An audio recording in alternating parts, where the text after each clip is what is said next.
السلام عليكم دمانتين والدي سلامي ميل كستو aa joogtaan waxa la soo saaray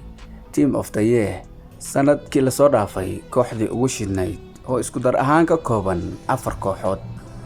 iyo sidoo kale waxa la soo bixiyay daayirka ugu fiicnaa iyo xidigii Premier League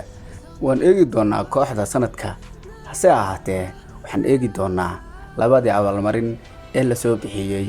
Balmer waxa la soo siiyay daayirkii ugu yaraa uguna fiicnaa sanadii la soo dhaafay Premier League si hadii loo fiiriyo Balmer waa uu qalmay maadaama uu sanadii dhaweeyay goolal badan u dhaliyay Chelsea uu riixayay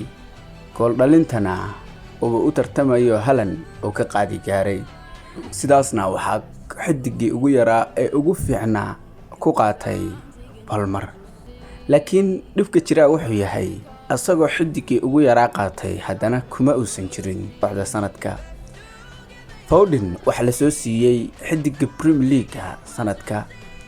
si hadii loo fiiriyo xidigii sanadka Premier League ugu fiicnaa waa uu qalmay Foden maadaama Man City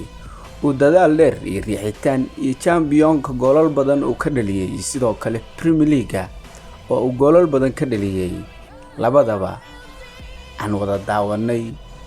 sanadii la soo dhaafayna Foden aan waxba laga qaban karin haddaba aan eegno kooxdii sanadka 4 kamid ah Man City ahaayeen halka 5 kamidana reer Arsenal ahaayeen halka hal qof Liverpool ka ah halka hal qofna Aston Villa uu ka socday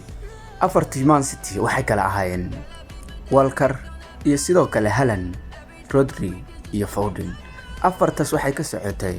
reer Man City Van Dijk kaligiisna waxa uu ka socday reer Liverpool kaas oo kooxda sanadka lagu soo daray sidoo kale Watkins waxa uu ka socday Aston Villa maadaama sanadii la soo dhaafay uu wacdareynayay kaas oo Aston Villa meel fiican soo gaarsiiyay aanu nimaano shanta balaayar ee Arsenal ka socotay Arsenal waxa ka socotay Rice Raya Saliba Gabriel Odegaard shantaasna waxay ahaayeen reer Arsenal kooxda sanadka waxa laga reebay Cole Palmer oo daayirkii ugu fiicnaa la siiyay haddaba sidaas ayaa loo soo qaybiyay hadiyadahan ma waxba ka qaldan adiga ahaan hadii aan ku weydiiyo mise way saxan tahay doorashada sanadkan ee team of the year la soo saaray haddaba dhamaantiin aad u mahadsantiin muuqaalkaygan hadii uu ku soo gaaray la wadaag asxaabta kale YouTube-kaygan hadaa ku cusub tahayna ku soo biir